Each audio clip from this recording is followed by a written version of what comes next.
Hey y'all, there is a trigger warning on this video. I'm going to be speaking about femicide and violence toward women. So please take care of yourselves while and after watching this video. What is femicide? So femicide might be a term that you've never heard before, and that's no surprise. Femicide is defined as the hate crime of killing girls and women because of their sex. So basically, the killing of girls and women by men because they are girls and women. Feminist author Diana E.H. Russell coined the term in 1976. Because of patriarchy and religious conditioning, many men see themselves as gods above women who have the right to end women's lives if they cannot control them.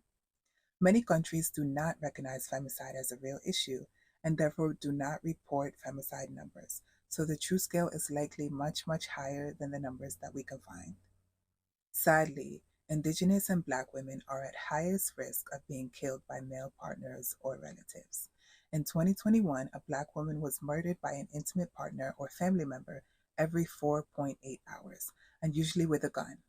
There is not one place on earth that has not been touched by male violence toward girls and women and femicide.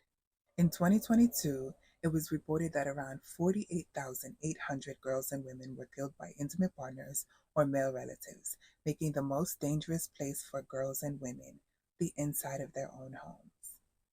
Femicide is the final stop in gender-based violence. Gender-based violence has also increased now that men have access to women online.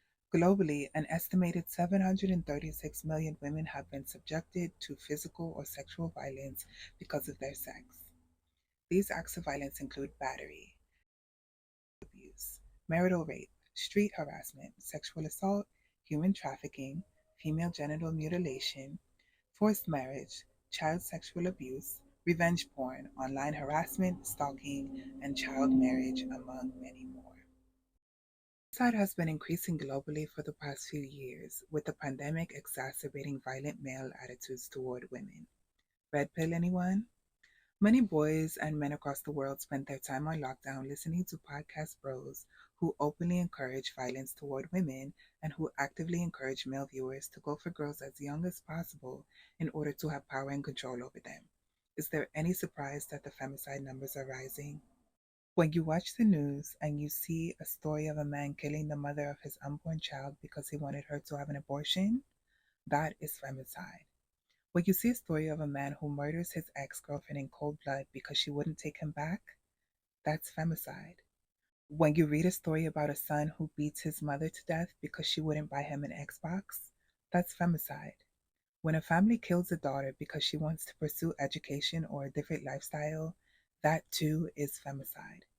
Violence against women and girls remains one of the most prevalent and pervasive human rights violations in the entire world.